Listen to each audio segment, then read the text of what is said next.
YouTube, Facebook, Twitter, everywhere, all out there. What's going on? It's been a minute. Don't worry if my intro is a little rusty. It's been a while. I know. I've been giving y'all content. I've been trying to, keep that up, but I haven't been giving y'all the live shows. Y'all been asking. One in particular, I got to give a shout out to Amin the Dream. Amin the Dream, he asked me. He didn't hold no punches. Amin asked the hard questions. Hey, Mose, when you bringing back the live streams, when you bringing back the live pods, don't worry, Amin, I got you. We are back. Now, normally in this series, I put out a video. I pre-record, edit it, throw it up on the YouTube. But today we're doing something a little bit different. This is our What We Learned series. We are in week 6. Actually, we just finished week 6. We're going into week 7. This is our What We Learned series. We're trying to figure out what have we learned up to this point. And today I'm not by myself. Usually when I go live, I'm not by myself. I got a special guest. I got somebody to help me break it all down. I'm Mose knows, but I tell you, I don't know everything. I don't have all the knowledge. I got to bring people that know some stuff too. And then my knowledge combined with their knowledge. And then look, we all knowledgeable at the end of the day. So I got a very, very special guest. I'm not even going to waste no time. Let's bring him right in. My man, your man, Jessie Naylor. I need to have all my people that I work with. They got the little sound boards where you can click on the sound effects. I don't have that yet, so I don't have the round of applause that I could give you right now, Jessie. But just imagine that I had that and we giving you the round of applause. Everybody give a big Mose Knows welcome to Jessie Naylor of Last Second Sports. Jessie, what's going on with you, man? Hey, man, I'm very happy to be here. I love this setup. I've never done a show on Restream before. This is pretty dope. I like this. It's different. Yeah, it looks a little bit different than StreamYard. Something that I've been working with. Shout out to my family over at Nitty Gritty Niners, Wayne Breezy, Crystal Peachy B, and my man Fair the God. We've been rocking out with Restream over there. So I figured I'd try it out for my show. So it's a little different setup than what we're used to over at StreamYard, but nonetheless, we'll get the job done. Jessie, thank you so much for taking time out of your busy schedule to come over here and chat with Mose Knows. Like I said, we're going through what we learned. We are officially 1/3 of the way through the NFL season. Everybody knows we added an extra game, which means they added extra week. 18 divided by 3 is 6. For all my mathletes out there, we are officially 33.33333% through the NFL season. And I'm sure there is a lot of things that we have learned, some for the good, some for the bad. Before we get into that, Jessie, real quick, just give the people a brief introduction, at least my subscribers, my followers, give a brief introduction of who you are, what it is that you do in this space that we call content creation, in this space that we call sport commentary, and let them know where they can follow you. Yeah, man. So I do a lot of basically what you do. I talk a little bit of NFL all the way across. My channel is Last Second Sports. Unfortunately, we had a recent hiccup where we lost everything. So we are on the comeback, the rebuild, and we're trying to make things happen over there. But it's like a mini ESPN is the way that I like to describe it. There's 4 of us. We all represent different teams. I've got a Lions fan, a Broncos fan, a Cowboys fan, believe it or not, and then myself, the resident Niner fan. And we all do our own thing. And then every Saturday we come together and talk the upcoming week in the NFL. And that's what you can expect from the channel. And then the way to follow me is on Twitter at @JNay_LSS. And then I write a little bit for All 49ers Sports Illustrated. And that's about it, my man. Yeah, man. Again, sorry to hear about what happened to your channel. You guys were grinding over there, putting out good content for the people. And as it would have it, something went awry. So it's never good to see that happen, all the hard work that you put in. So again, apologies for that. But, those things happen for a reason. But I know based off of what you do, the content that you put out, how passionate you are and the rest of your team is, you guys will bounce back even stronger. I'm not worried about that at all. So again, subscribe, give Jessie a follow on all his social media platforms. Let's get into the meat of the show. I know I only got you for an hour, You have a show after this. So right after Mose Knows, hop over to Last Second Sports. Jesse's got a show going on tonight. So let's jump right into it. Now, this is a topic that can get a little dicey. When some people hear positives, they react well, but when they hear negatives, they don't. We're going to do a little bit of contender or pretender, Jesse. I like it. We've got some early season teams that are doing well. We've got some teams that are doing as we expected. And then we have some other teams that are outperforming our expectations. So let's take a look at some of those right now. And we'll start with the first team. And I'm going to ask you about these Arizona Cardinals, Jesse. Arizona Cardinals, are they contender or pretender right now? They're definitely contender, Mose. I mean, this is a team that I picked to finish second in the West before the season started. They look even better than what I expected. I just think Kyler Murray, people, he's kind of a mixed bag on Kyler, right? You've got a group of people that think he's a little bit overrated. They still look at his size, maybe doesn't make all the right reads, doesn't play quarterback the way that they think the position should be played or whatever. But to me, he's been a top 7 quarterback. He may even be better than that. And we're going to talk about some of that a little bit later. But right now, Kyler Murray is playing at a top-notch level. That defense is really good. They've got veteran leadership everywhere that you need it. And, I think they're definitely contenders for sure. Yeah, man, I'll be honest with you. I had to eat crow because during the offseason, I was talking about J.J. Watt and his decision to go to Arizona as a contender. And I was like, yeah, okay, JJ, if you think, you're going to go to Arizona and everything is going to be peachy. And now they're sitting at 6-0. The defense is rolling, playing better than expected. I think one of the weaknesses that we figured that would be on that team is secondary. We know they have Budda Baker, but outside of him, there wasn't anybody proven. And then all of a sudden, Byron Murphy Jr., comes out of the woodwork and he's playing well.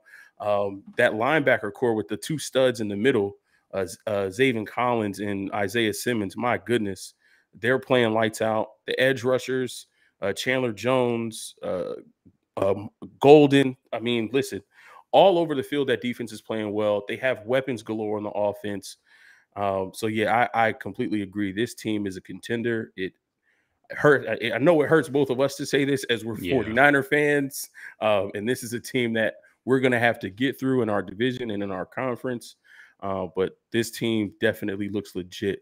Moving over to the second team on the list, a team 5-1, the Baltimore Ravens, Jesse. Are they contender or pretender? They have to be contender. I mean, look at the teams that they've beaten, right? And they've done it with the most players on injured reserve out of everybody in the NFL. So they're only going to get better. I know that Stanley just went on, but overall, the team is going to get healthier. And Lamar Jackson, I mean, talk about playing it at an all-time high level. That kid is carrying this team. He's taken it he's already a league MVP and he's playing at a higher level than that, which is crazy to even say that. They've got a great head coach over there. They've definitely had the injury bug, but if you can be 5-1 with all of that, it's only going to get better for the Ravens. And right now I feel like the AFC is so wide open that they have to be contenders. Could you imagine what this team could be like if J.K. Dobbins and Gus Edwards didn't tear their ACLs? If Marcus Peters didn't tear his ACL?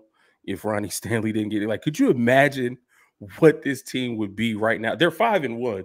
I mean, anything better would only be, one less loss, one more win at 6-0. But can you imagine what this team would look like with all of those guys healthy? I completely agree. Again, Lamar is playing at an all-time high level, and he's not just doing it with his legs, people. He's not just a running back playing quarterback. When you have a game where you were behind and you complete 37 of 43 passes, you complete 80% of your passes for 400 plus yards and throw the game-winning touchdown in overtime. It's not just on the ground. He uses that athleticism to, escape pressure, buy more time in the pocket, but he's beating teams with his arm. And I think it's all clicking now. His athleticism with the mental part of the game, and he's improved, in his passing. Watch out for this Baltimore team. Third team on the list, the Dallas Cowboys, sitting at 5-1. Is this team contender or pretender? I hate to say it, man, but this team is absolutely contender. And Really? yes, I know. Listen, I wanted nothing more than for them to lose this last week to the Patriots, to be like, I knew it. Every time I'm ready to jump on the bandwagon, they always mess it up. But man, they're finding ways to win. Dak Prescott looks like he's a top 7 quarterback in the NFL. They've got some great players over on defense, great young players over on defense, whether it's Parsons or what is it? Trayvon Diggs is playing at a high level. You know what's crazy about Dallas, and this is why I think they're ultimately going to be contenders. First of all, their division is weak, so we know they're going to make the playoffs based off of that. But you look at a high-flying offense, the best type of defense that you can pair with a high-flying offense is an opportunistic one. And they are very opportunistic right now, which means even if the offense is struggling a little bit or they're in a shootout at any point, if that defense can give them that one extra possession, that's enough for them to win most games. And you're seeing them get it done right now. They're playing at an extremely high level. Yeah, Dallas is contenders for sure. I like how you threw in there Dak is a top 7 quarterback, because a lot of the chatter that I've heard is Dak is top 3. No, sir. Okay. All right. Okay. I think we agree there. He's not top 3, maybe top 5, but Jesse gives him top 7. I think Cowboys fans should be happy with top 7. Yeah. I mean, they should be happy with top 10, but for sure, I'll listen anywhere from 4 to 8. I think you can make the talk about it, but once you get past the main guys, you're looking at, well, I mean, we just talked about 2 of them. We just talked about Murray, right? He's right in there. I mean, to me, you've got Murray, you've got Herbert. Lamar Jackson, like those guys, all 4 of those guys are right there, and it just comes down to preference, in my opinion. Yeah, absolutely. Moving on to the bad man, Mr. Discount Double Check himself. The Green Bay Packers also sitting at 5-1. They lost their first game, and in Rodgers fashion, he told us to relax, and they've ripped off 5 straight, including one against our beloved 49ers on the 37-second comeback drive where we knew he was going to Devontae Adams and couldn't stop it. We're not gonna go back and rehash that. Not going to dwell on that. Aaron Rodgers and the Green Bay Packers, contender or pretender? What say Jesse? All right. So if we're talking playoffs, I mean, I think pretty much all these teams are going to be contenders, but I have to draw a distinction. And I don't think they're a contender as far as a Super Bowl team. I still think that Green Bay is very soft. I feel like if you get a running team that is willing to commit to running the ball and can punch them in the gut a little bit, that can still happen against Green Bay. They've done a pretty good job this year, but I still think a power run team, a zone run scheme that is not afraid to do it, can do it to them. Plus, Aaron Rodgers is great, and I definitely have him in my top 5, top 3 probably. He's one of the guys I would put ahead of Dak, but I think he's also a bit of a front runner, and I feel like if this team gets it down early at any point, they get punched in the mouth.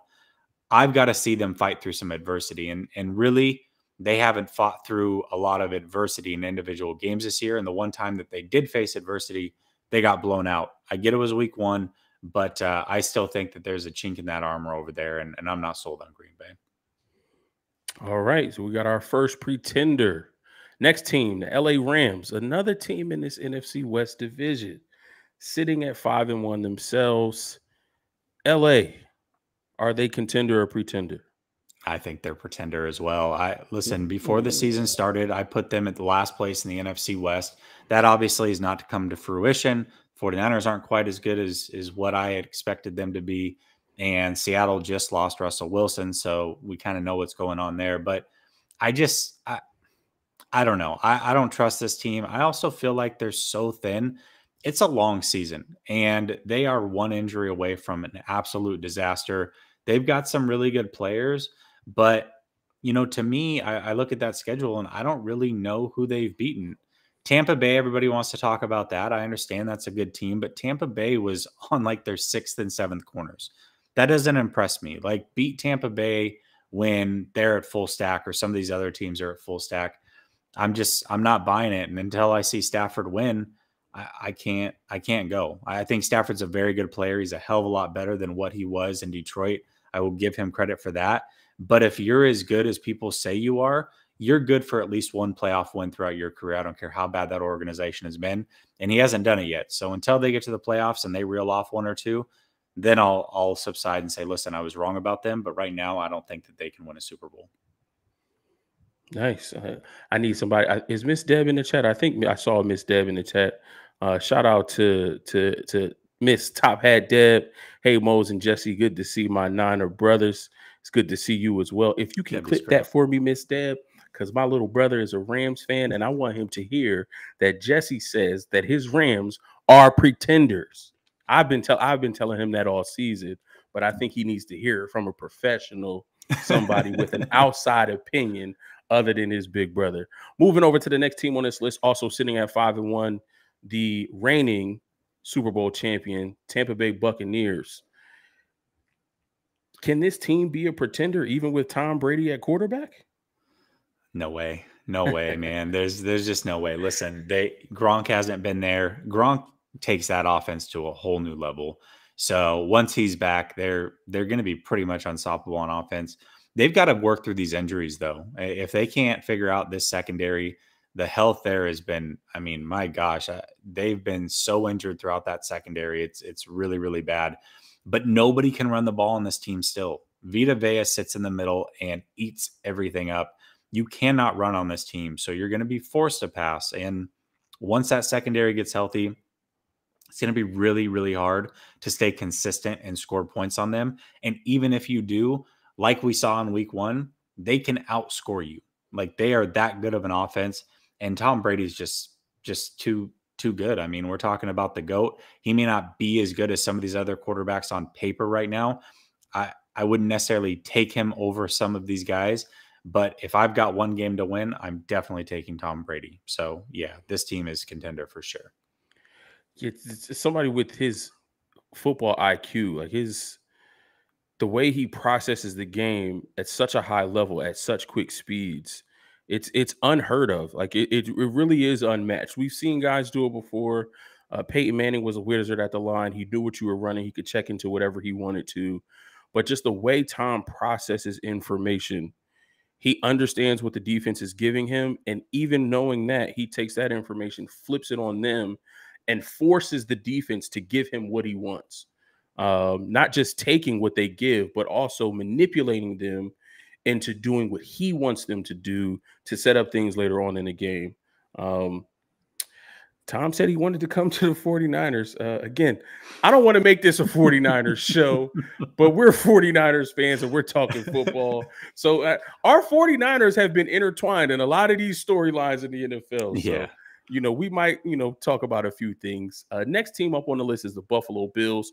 What a game on Monday Night Football. It came down to a 4th and 1, mano a mano, man on a man, hat on a hat, and Tennessee made the play to shut them down in the red zone. Is this Buffalo Bills team contender or pretender? Man, okay, only because they are in the AFC, and I don't know what's going on in the AFC right now. If you don't put them as a contender, I mean, other than Baltimore, I don't really know who else is right now. I have to go contender reluctantly. If they're an NFC team, there's no chance. But in the AFC, yeah, they are. And Josh Allen might be the best quarterback in the league right now. We've talked about a lot of these guys. Most of these guys, actually, every single one of these teams probably has a top 7 quarterback right now. We're probably looking at the layout right in front of us. So, other than maybe Mahomes being in there, these are some really good quarterbacks that we've talked about so far. And Allen might be the best of all of them. So for that matter, the defense I still think is pretty good in spots. They can be very explosive. They have to commit to running the ball a little bit more for my liking. Run the ball a little bit more, be consistent with that. They've shown flashes where they have and where they haven't. But in the AFC, I think that they have to be a contender. Absolutely. Next team on the list is a team that I'm proud of because I saw what they were trying to do. I saw what they added, um, and I like this team on paper, and they're making me look good right now. That's the Cincinnati Bengals, sitting at 4-2. And I think in two of those the two losses they have may be questionable. I think they were in those games as well. Cincinnati Bengals, as young of a team as they are, can they be a contender right now with a second-year quarterback? Second-year quarterback. Their two top receivers, one's a rookie, one's a second year. Can this team actually be a contender this year? I think it's a little bit too early, right? The thing about the NFL is there's steps. So really, really bad team. They get a few things in place, and now they look pretty good this year. This is a year where, they may sneak into the playoffs or they'll be right there. And then next year is that next step for them. Maybe they win a playoff game, and then so forth and so on. So I still don't trust that they can protect Burrow on a regular basis. I think that is a huge issue. They are going to have to add some offensive line players and depth in the offseason at some point. But they are definitely a surprise team, one of the more surprising teams of the season for sure. And they've got some good young pieces over there. They're exciting. They're fun to watch. But as far as an absolute contender, no, I think it's a little bit early for them. Yeah, so I think they over and under for this team at the beginning of the year, I want to say was 6. 6 wins over and under. I took over. Now I said even if they end the season 7-10, that's still over, right? Yep. They already have 4. So I just need them to get 3 more wins for my over prediction to be right. But this team is playing well. The chemistry between Joe Burrow and Jamar Chase is evident. I keep saying Jamar Chase pulled the wool over all of our eyes because during the preseason, it looked like he couldn't catch anything. And now this guy looks like a top 10 wide receiver in the league. He's beating everybody. He's catching everything. Zach Taylor is scheming him open and finding ways to get him the ball.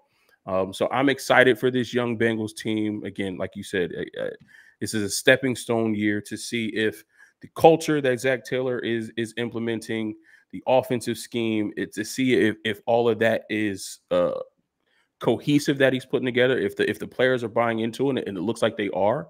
So I think there's still a few pieces away. Maybe another pass rusher on defense. Definitely take care of that offensive line to protect Joe Burrow more. But I would say pretender also, just for this year. Yeah, we'll see what sure. they do next year. Oakland Raiders. I didn't want to bog down the hour that we had talking about this team and all their turmoil that they're going through. John Gruden has stepped down, so the organization has moved past it. We will move past it as well. We don't condone anything that was mentioned in any of those emails here. That's not how we roll. But this Oakland Raiders team, 4-2. I think they lost the week before this all came out, and then after it was like they banded together as brothers, and they came out and got a win in week 6. So sitting at 4-2 in a tough division like the AFC West, is this Oakland Raiders team now, minus John Gruden, contender or pretender? Well, let me say this. I love that old habits die hard with you as well, Mose, because I cannot stop calling him Oakland and you cannot stop calling him Oakland. My gosh, I thought I was the only one. Every single time we talk about him on my show, I go, yeah, Oakland. I mean, Vegas. I just can't get it out of my head. So I'm glad I'm not the only one. Yeah, I really can't. My wife, she's a Raiders fan and she still calls them Oakland. And she's actually like, she's frustrated. She's like, I don't understand why they moved to Vegas. I really don't understand. And I tried to explain it to her. She was like, yeah, they still should have stayed in Oakland. So yeah, I think it's hard for a lot of people, especially fans who, are just familiar with that Oakland branding and that atmosphere that was Oakland to Las Vegas. It just doesn't sound right coming off the tongue. It really doesn't. It definitely doesn't. I'm going to put the Raiders in the same exact spot that I put the Bengals. I mean, again, we're talking about some surprising teams. I don't think many people had either of these teams at this spot at this point in the season, especially after what just happened to them and that turmoil. To gather it in a week and get it together and figure out how to win, that was extremely impressive. They're a good team for sure. but both them and the Bengals are more gatekeeper type teams. You play them to see if you're for real, and as long as you can get past them, then you're good. And I think that's where the Raiders fall right now as well. I wonder if Nick is still in the chat. You said a famous word here on Mose Knows in gatekeepers. So if you don't know what gatekeepers are, check out. I have a clip on my Instagram channel. It's me, Nick from Nothing But Niners, and my wife is in that video. If you want to laugh tonight before your show, check out that video and find out what we mean when we say gatekeepers. All right, I'm with it. All right, next team on the list, and then we have one more after this. The Los Angeles there we go. Chargers. I didn't say San Diego. That's when I messed Chargers. Up too. Justin Herbert, aka Jay Herbo, aka the mini goat. This team is sitting at 4-2 as well. Just suffered a bad loss to the Baltimore Ravens, a game that I picked them to win. Should have known better. You know, a West Coast team traveling east, playing. I believe they were playing in the 1 o'clock window. Mm-hmm. So that could have, you know, had some effects. But if this team wants to be a contender, those are games that they still have to win, even if they're playing another contender in the Baltimore Ravens. So what do you say about these Chargers? Are they contender or pretender? I just think they're a year away. You know, that was kind of one of my predictions at the beginning of the season. As I said, I felt like the Chargers were going to take that next step. And I said that this was the last year that the Chiefs would own that division because the Chargers are coming. It is their division for the next few years, starting next year. Now, that window seemed to open up maybe a little earlier than what I expected, but they came back down to earth a little bit, losing to the Ravens the way that they did. And, you know, as great as Herbert is, they're that one step away. They still have a head coach that's new to that team. That team is only going to get better. There are studs up and down that team. I guess my concern with them is with as much star-studded players, with the amount of star-studded players is a better way to say it, on defense, I don't know why they struggle so much. They are struggling to stop teams at all. I mean, everybody they play is an absolute shootout. And they've played some good offenses. I get that. But, you know, we talked about the Niners earlier, and it seems how a lot of these teams are intertwining with them. The Niners were able to hold the Cardinals down, right? And I wouldn't say the Niners have, you know, anywhere near the best defense in the league. I think player for player, the Chargers probably have a better defense, or should, and they just can't stop anybody. So there's something going on over there. They have to figure that out. And unless they do, I've got to go pretenders for right now. Yeah, that's the same thought that I had. Offensively, I think they're doing well. Defensively, when you have a Joey Bosa, a Kenneth Murray, a Derwin James, Asante Samuel Jr., when you have all of these pieces on your defense, and you hire a defensive coordinator to come in to improve that part of the defense, again, as you said, it is his first year, so he's still trying to find the right pieces. He's still trying to, you know, install his defense the way he wants it to be run. But I expect him to play a little bit better.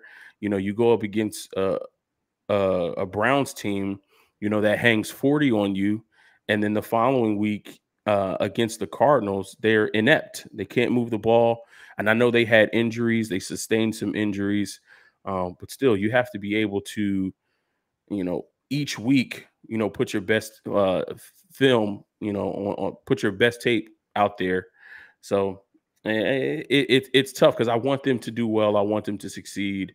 You know, as much flack as Justin Herbert got during his draft process, I really want to see them do well. And, you know, they're in the AFC, so they don't affect our Niners too much. Right. Last team on this contender pretender list, and we can move to our next segment, is the Tennessee Titans. We saw what they were able to do last night against the Buffalo Bills. Derrick Henry is continuing to run like an absolute madman. But is this team contender or pretender? Man, I would love to say contender. They just can't stay healthy. I mean, the things that separated them, or should have separated them, was the two stud wide receivers, pairing them with Henry. You know, Lawan went down last night, It sounds like Julio's got another hamstring issue. So with those guys being out, and if Julio is able to stay healthy, you pair him with Brown and you add in a King Henry, I don't know how they're not contenders. I just think health right now in the wrong places is an issue for them. And they're already having a bit of an up and down season. And I think that ultimately, those injuries might do them in. A little bit different than the Ravens. The Ravens have been able to stay afloat at a top level with their injuries. The Titans have not been able to do that. I mean, this team may have beaten the Bills, but didn't they also lose to the Jets? I can't go. Yeah, they're so up and down and inconsistent. They lay a goose egg against the Cardinals. Yes, the Cardinals are 6-1, but that's the first game of the season at home. You're expected to come out with energy, and they came out flat. I mean, Chandler Jones has 5 sacks on the season. He got all 5 of them that game. They lose to the Jets, a Jets team who are struggling, rookie head coach who we're familiar with, rookie quarterback who is throwing interceptions left and right, threw a couple that game, and they still weren't able to come out on top. So the inconsistency level for me is what's pushing them out of the contender pool. Maybe they can turn it around in this second third of the NFL season, but that remains to be seen. That'll wrap up that segment, Contender Pretender. Let's show some love to some of the teams that are struggling, Jesse, in this segment that I call Best of the Worst. So we have 6 teams right now with 1 win or no wins. That are the New York Jets, the Miami Dolphins, the New York Giants, New York, the Houston Texans, the Jacksonville Jaguars, and the Detroit Lions. I hope my uncle is watching because he's a Detroit Lions fan, who are sitting at 0-6. Of those 6 teams, Jesse, who do you feel is the best of the worst? Man, I would love to give the Lions some love. One of my co-hosts and good friends, Rad, he's a Lions fan as well. And if you would ask me this after 4 weeks, I probably would have leaned the Lions. They were looking pretty decent. They were in a lot of games, but what just happened against the Bengals was unforgivable. None of these teams are good, obviously. I'm going to go with the Dolphins. I think the Dolphins, at least, they've got 2 lockdown corners, and they can probably put some things together. Outside of the Bills in that division, they could definitely beat the Patriots. They can definitely beat the Jets. So I have to go with the Dolphins, but I don't feel good about it. Yeah, sitting at 1-5. Tua came back. He looked okay in his first start. Coming off the injury, but he's still showing those inconsistencies. If I had to pick a team on this list, it's a tough list to pick from. But I do like Jacksonville. Yeah, and I like Jacksonville, and I don't know if it's. And I would have to spend some more time with their tape. I don't know if it's execution on the part of the players or if it's coaching decisions on the part of, Urban Meyer and that offensive staff. What I saw in the game Sunday morning against the Dolphins was a team that was able to move the ball. I saw a young quarterback in Trevor Lawrence, who has command of the offense already. He has command of the huddle. Obviously, he's going through some growing pains coming into the NFL, but I see a team that has potential. I see a team that has a solid running back. I see a team that has weapons on the outside, and I see a defense that, when healthy, has some players who can do some things and make some things happen. I love their edge rushers. I think Kayvon Chason needs to step up a little bit more. Josh Allen is playing really well, but I think he needs to step up a little bit more. That could be due to the lack of depth that they have on the defensive line around them, at tackle. I love Miles Jack. Shaquille Griffin in the secondary coming over from Seattle. He's made a home, back in Florida where he went to college. So this team has some young players and some young talent. They were going through some turmoil as well. We know with Urban Meyer, dipping his hand into the cookie jar a little bit too much. You're a married man, brother. You need to stay out of there. Go home, Urban.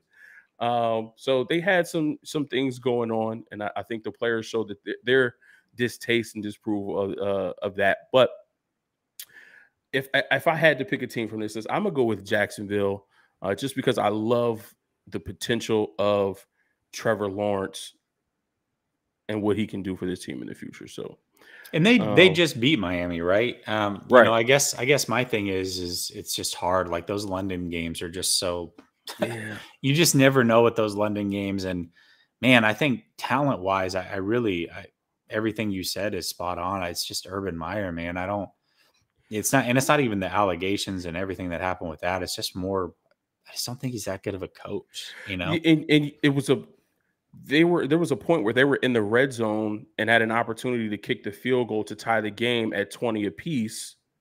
Didn't do that, went for it and failed, only to come back at the end of the game and have force your young kicker, who you signed because your regular kicker is injured, to kick a 53-yarder to force overtime. Like, it's decision making like that. You could have had him kick a 27-yard chip shot to tie the game earlier, yet your defense helps you out, gets you the ball back, you get in position, but force your young kicker to kick to put that pressure on him to kick a 53-yarder to tie the game and send it into overtime. It's decisions like that, and it's consistent where he's making these type of decisions that puts his young team in bad positions. So can you really blame a young team for some of the missteps that they have when your head coach is not putting you in the best possible positions to win? Yeah, it's an absolute issue. Mo, I have to bring this up because I'm seeing it pop up in the chat. This is like the third time now Mariah's bringing it up.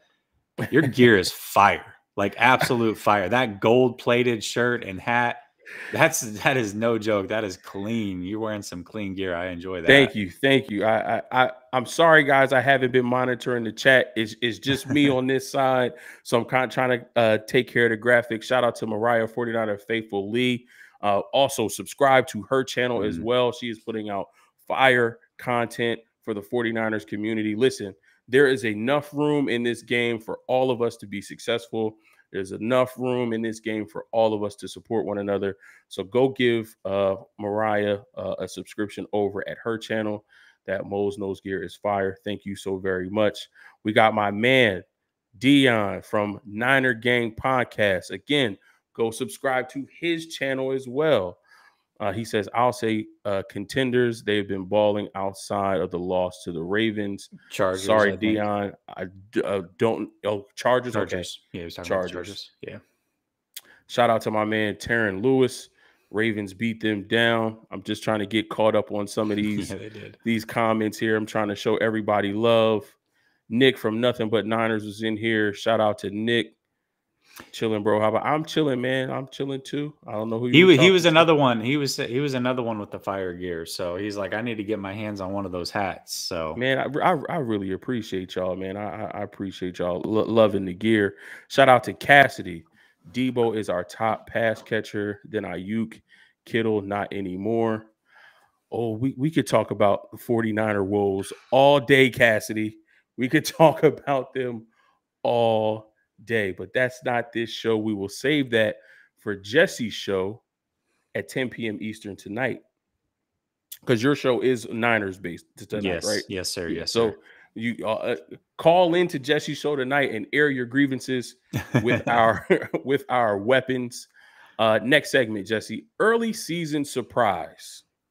Now when I say surprise, this is a good surprise because the next segment is disappointment. So early season surprise, give me something that you were excited about, excited to see so far this season. Man, I mean, there's a lot of different ways that you can take this. You can take this as a player. You could take this as a team. For me, I'm going to say the early season surprise, and it's one of the teams that we were talking about earlier. It has to be the Raiders. I mean, especially after what that poor organization just went through, for them on a short week to pull it together. And I say short week because all of this went down basically on a Monday and you were playing a game on a Sunday. Game plan was already in. It has to be scrapped. You have a whole new coach coming in. Everything that could go wrong has gone wrong. You're playing a division rival. You're on the road and you just find out a way to get it done. And I'll add in something else. Carr. Carr is a big part of that. And he's playing really, really good football right now. The best football of his career. You know, I'm happy for him. I'm happy for that Raiders organization that despite all of that craziness that is going on around them, they were able to pull it together and make it happen. And that to me is a feel good story. And it is very impressive. So I'm going to go with them. Yeah, my pick for this segment is I have to go with the Bengals. Although I thought they would be good, I didn't think we would see it this early, this consistently. Joe Burrow is playing like a leader. You know, he like I said about Trevor Lawrence, I think in his second year in, you really see Joe Burrow commanding the huddle. You know, he plays with a brash confidence. It almost seems cocky, but he plays with a confidence to know that he's capable of willing this team to win. You know, he's able to make all the throws. He's able to drive his team down into scoring position. And I think his leadership and that confidence that he has, it's being fed into all of the players on that team, both on the offense and defensive side of the ball. So I think as he goes, this team will go. So I love what they're doing. I look like a offensive or a defensive lineman, but in my heart, I'm a wide receiver. I love it. I have a few people that can vouch for me that when I played flag football, that I lined up at receiver and I caught a lot of passes and a lot of touchdowns. I got to get my quarterback in here, Matt Bear. He can vouch for me. So again, I look like a defensive tackle, but in my heart, I'm a wide receiver. So I love what Jamar Chase is doing right now. Good to see him playing well. Moving over, early season disappointment. What's throwing you off? What are you seeing that you're not liking? What is something that you didn't expect so far this season? Again, could be team or player. Yeah, so I'm going to keep it with team. And there's two teams that really stood out to me here. And I'll give you one of them just in case you might be taking the other one. But I got to go homer here. The San Francisco 49ers. My gosh, like there is no way this team with the talent level should be 2-3, especially when your defensive coordinator, who is new at this, is coaching this well. If you would have told me that D'Amico Ryans was in his bag for 99% of this season, I would have said the 49ers are probably 5-0 going into that bye week. The fact that they're 2-3 and it's Shanahan that seemingly cannot get his offense together, that is throwing me off big time. So, I'm going to go homer here. The 49ers are definitely a major disappointment to this point. Going into the season, we all knew that was our toughest stretch. Green Bay, Seattle, Arizona. We all said if we can come out of that 2-1, we're golden. We're golden. If we'd have went into this bye week 4-1, even if we'd have went in 3-2, that would have been acceptable. But to go in 2-3, knowing that we could have won all three of those games. You know, you said D'Amico's coaching is like 99% of the time. I think that 1% was calling that off, that weak coverage in that 37 seconds against Aaron Rodgers. I know you don't want to get beat over top, but he only needs a few yards to get them in position for a field goal. So, but other than that, that's the only blemish on D'Amico Ryan's record so far this year. He has this team ranked 7th in total defense in the league. If you would have said coming off of Robert Saleh, D'Amico Ryan's first time actually calling plays and designing individual game plans each week would have this team ranked 7th.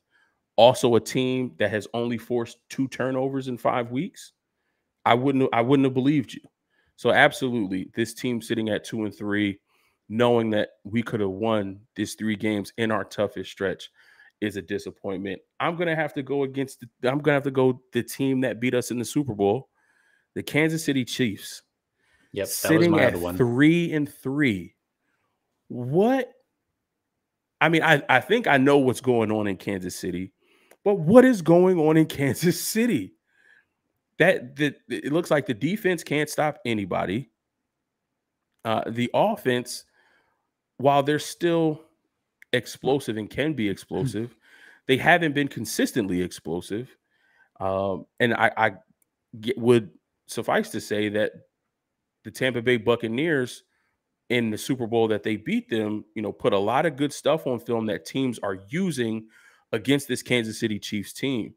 And it doesn't look like Eric Bieniemy and Andy Reid, from an offensive standpoint, have figured out how to combat what Todd Bowles put on film that teams are now using. We know this is a copycat league. When one team finds something that works, anybody that plays you after that is going to deploy something similar to that. So this Chiefs team sitting at 3-3, it could be 2-4. Had it not been for some bonehead plays in that Browns game, they could be sitting at 2-4 right now. So this is not a team that I expected to be a middle of the pack team. And they're not, I don't want to say they're a bad middle of the pack team, but they're not like a good middle of the pack team. Like, they don't look good right now. Defensively, they look absolutely terrible. They're not stopping the run. They can't get any pressure on the passer. It doesn't look good in Kansas City right now. Yeah, I'll be curious to see what happens with them for the rest of the season. But that was my other one, Mo, is the Chiefs. And they were my preseason pick to win the Super Bowl, really. I mean, I felt like they had done enough. They revamped the whole offensive line. I expected that line to be dominant. And you're right, the defense, the one thing about them, and this is why I said the Cowboys are contenders, is because they are an opportunistic defense. That was what Kansas City was the last 2 years. They were not a great defense, but they would always get that huge turnover. And that really has not happened for them this year. And that's the big difference. Niner Gang podcast says they also can't run the ball at all. They're not committed to running the ball at all. That's the problem. They probably could run the ball. In fact, I think last week they actually did run the ball, and that's why they won that game going away. Once they can mix in the run, then and only then can you free up some of those amazing down the field throws. You can mix in play action. Mahomes is great. And it's the same problem that I have with Dayball that I have with Bieniemy, is neither of these guys commit to running the ball enough. And you've got great quarterbacks, but every time you go out there willing to throw it 50 times plus, you're usually one step closer to losing that game. And you're definitely one step closer to not being a contender throughout the season. You have to be able to run the ball at least a little bit, make it easier on your quarterback. You cannot expect these guys to do everything, because airing it out 50 times, you're asking for at least one turnover. And that's what's happening to Patrick Mahomes right now. Absolutely. Shout out to Fernando Orellana. I hope I pronounced your last name correctly. He says, KC beat a trash Washington team. LOL. I said Chiefs aren't contenders and they will have a Super Bowl hangover, and nobody believed it. I wouldn't have believed it. I wouldn't have believed it either. But he mentioned another team that I would throw in my honorable mention as a disappointment. That Washington football team, offensively, I didn't know what to expect. Obviously, Ryan Fitzpatrick, he's a journeyman. He can win you some games, but he can lose you some other games. But I expected this defense to carry this team with the inconsistencies that they would have on offense. And this defense, with a Chase Young, with a Montez Sweat, with the additions that they added at linebacker and in the secondary, they just haven't put it all together. The pass rush is nowhere to be found.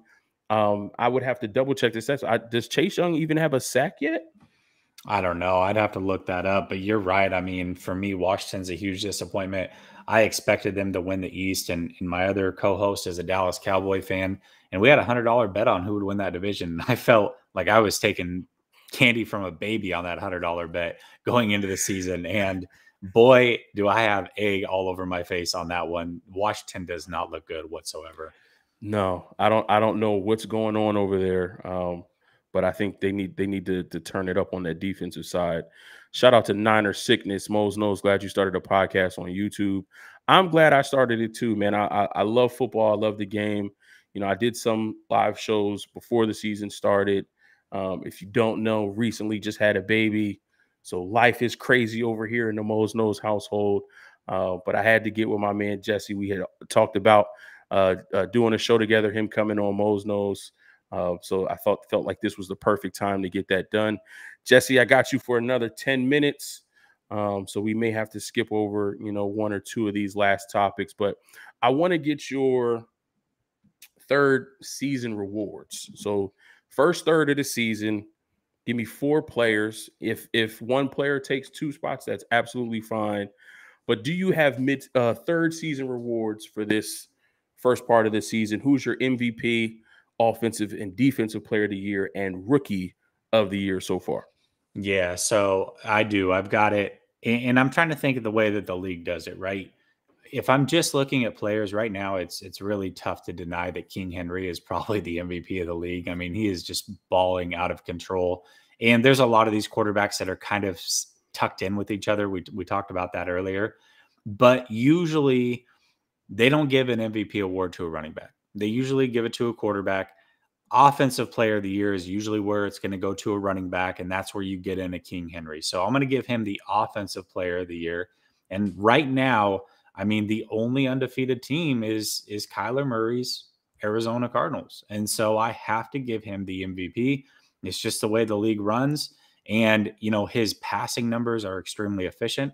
He's up there with everybody in the league when it comes to passing, but he also can scoot. And the way that he's playing right now is incredible. That team is incredible, being undefeated. So I have to give him the MVP.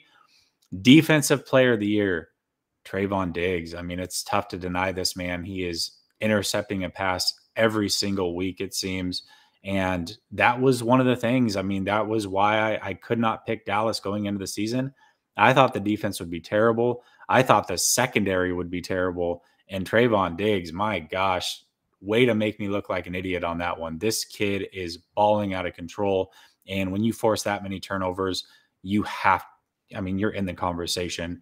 And then for rookie of the year, I mean, Mr. Can't Catch a Football, thrown off by the white lines in the preseason, Jamar frickin' Chase. My gosh, this kid is so good.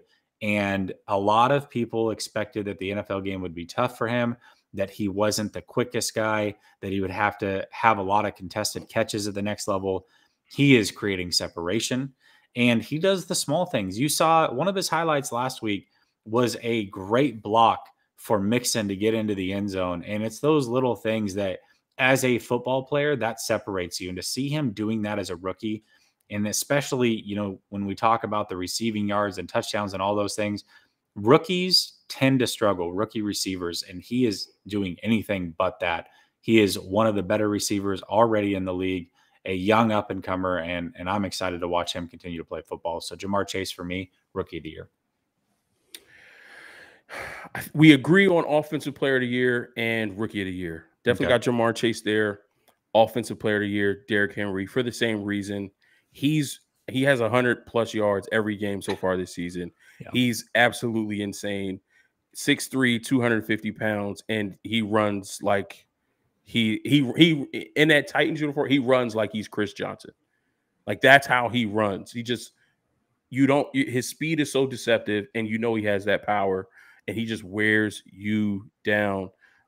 Best game from him by far for me was that Seahawks game. Titans were losing bad. I think they were down, 28-3 going into halftime. And then all of a sudden, here comes King Henry. Give me the ball. Everybody get on my back. We're getting a win today. And he's incredible. MVP, though, we know that goes to a quarterback. I have to give it to Tom. He almost has a 6-1 touchdown to interception ratio, 17 touchdowns, only 3 interceptions. He's leading the league with over 2,000 passing yards already. In 6 games, he already has, 2,000 passing yards. I don't know if he made a deal with the devil. I don't know if he took the youth potion from Death Becomes Her. I don't know what's going on with Tom, but I need that. Whatever Tom has, I want it, unless it's a deal with the devil, because my grandma would kill me. That can't happen. But I would give Tom MVP for how he's playing so far. And defensive player of the year, I like pass rushers, man. And Myles Garrett is I don't say this about many people, Myles Garrett scares me. Okay. That dude scares me. You know, the fact that the NFL randomly drug tested him because he took his long sleeve shirt off, and the fact that for Halloween, his front yard decorations were tombstones of all the quarterbacks that he sacked so far this season. And that was before the Cardinals game. So I'm sure this week he's adding a Kyler Murray tombstone because I think he got a sack against the Cardinals too. So he has tombstones for all the quarterbacks that he's sacked so far this season. He has 8 sacks. I mean, he's on pace. I mean, I think he might hit 20 if he can keep this pace up. This guy's balling. He's a fierce pass rusher. Love to see it. I'll leave we got about 4 minutes left. We have 2 segments left. I'll leave it up to you which one you want to do. We have potential trades at the deadline because the deadline is coming up November 2nd, or we have mid-season storylines that you're looking forward to. So this second third of the season from week 7 to week 12, what storylines are you looking for? So which one of those topics do you want to tackle in this last 3-4 minutes? Let's talk about trades. Okay. I like talking trades, and I don't necessarily have teams for these guys, but there's some players that I think should be on the move, and I'm curious to see where they go. One of them we hear about, I swear, every week of every season, every offseason, this guy's going to get traded, and he has the one time. But OBJ, I mean, this kid is supposed to get traded all the time. It never happens. So I'm curious to see what happens with OBJ. Does he actually get traded at the deadline? And we're hearing some Jimmy G for OBJ trades. Again, the 49ers are always tied to this kid. I don't know why that is. I really don't see that happening. But I definitely think that he can go to some teams and make a difference. He's not the player that he once was, but you get another good receiver there to pair him with, and I think it could be scary. I mean, we keep talking about the Cardinals. Imagine him over there with some of those guys. Oh my gosh, could you imagine? That would be terrifying. So, Arizona seems to be buyers at the deadline. Maybe OBJ could go there. Brandon Cooks is another name. Quietly puts up 1,000-yard seasons every single year. I mean, it doesn't matter who his quarterback is. He's played with like 5 different quarterbacks. He always finds a way to put up 1,000. He's on his way to probably doing it again with who knows who over in the Texans. Get this poor kid out of there, man. Get him on a contender somewhere, please. I don't know where he ends up, but that's a player that could be on the move. And here's a player that I wouldn't mind the 49ers looking at. Kyle Fuller. The Broncos are stacked in that secondary. You can probably get him for a 3rd or a 4th. And he's a pretty good player. Now, he's 29, I believe. But to give up a 3rd or a 4th when you need secondary help, not only for this year, but going forward, that's probably not a bad move right there. So, and I don't know if he ends up with San Francisco per se, or even if he ends up traded, but those are 3 names that I'm really looking forward to just see what happens with those guys and see where they end up. And if they are traded, if they can make a team, kind of that next level team. Per se. Jesse, if OBJ gets traded to the Cardinals, I'm blaming you. I'm blaming if OBJ ends up on the Cardinals, I'm blaming you. You spoke it into existence. That isn't a destination that I thought of for him. But if it happens now, it's Jessie Naylor's fault. So we're just putting that out there now. Well, Kyle Fuller, there's one right there. Tampa. Like we just talked about secondary help, right? Tampa really could use another secondary player. That would be a great destination for him. Ship him to Tampa, OBJ to Arizona or whatever. And then, Brandon Cooks can go to a lot of different teams. So we'll see. Now, this name has been quiet. I don't know if we still have a resolution. I don't know if he'll be suspended. But QB needy teams. A lot of talk is that the Dolphins may pull the trigger if Tua isn't playing well. Do we think Deshaun Watson gets moved this year? Gosh, I can't imagine it. They're going to want multiple 1st-round picks, and it's so hard with these looming charges and allegations out there. I just couldn't take that risk. But I'll tell you what, Washington would be foolish not to look at it. I mean, we just talked about a team that we thought would be really good. You added Deshaun Watson to that team, and they could still find a way to make the playoffs. So the Washington would be, to me, the perfect fit, the scariest fit. I do agree Miami's probably the team if it happens, but I can't see it. Not right now. It's too early in this process to know what's going on. It sucks, man. Especially if I doubt it, right? And I hate to even get into these conversations, but with this many women coming forward, it's really hard to believe that some of this isn't true. But if for some reason it isn't, and this is just some ploy and this poor kid's career is just being ripped out from under him, I mean, how sad would that be? So I'm curious to see what happens, but I wouldn't want my franchise trading for this kid right now. Not now. Yeah, man, that's a tough one. Hopefully, things can get straightened out with him, and at some point he can put it behind him. If these allegations are false, he can put it behind him. Find a way to forgive, and get his career back on track, man, because he was on a trajectory to be one of those top 10, top 7, top 5 quarterbacks in this league. He may not have done it in Houston with the way that team is built in the turmoil that's going on with that organization. But he was on that trajectory. Jesse, thank you. I appreciate you taking this hour out of your day to come on and talk some football with me, man. Again, like I said, we've talked about it before. You've given me shout outs on Grant Cohn's channel. I remember the first time he was like, Mose seems like a cool dude. I was like, oh, thanks, Jesse. I'm glad somebody sees it. I try to be, but and we've talked here or there. You reached out when I had my daughter. I appreciate that. And we talked about, putting a show together like this. So again, I really appreciate your time. Thank you so much for coming on. Listen, at the 2/3 mark, week 12, want to do it again? Let's do it again. Yeah, absolutely. I mean, I feel like Let's we got to follow up and see if these storylines held together and which teams are contenders and pretenders, because a lot changes in a third of a season. We know that. So I would absolutely love to do it again, Mo. This was so much fun. I enjoy the heck out of you. You're a great guy. I'm glad to see that your family's doing well. And, just God bless you, man. Thank you so much for having me on. Same. Absolutely. Everybody, again, follow Jesse Twitter right there, JNay_LSS. And then go to YouTube, follow him on Last Second Sports. You know what happened to the channel. Wasn't anything to do with Jesse or anybody at Last Second Sports. So let's get him back to where he was. And then let's take those numbers even beyond that. My grandma has always told me, when something gets taken away, don't worry. It's going to come back to you double time.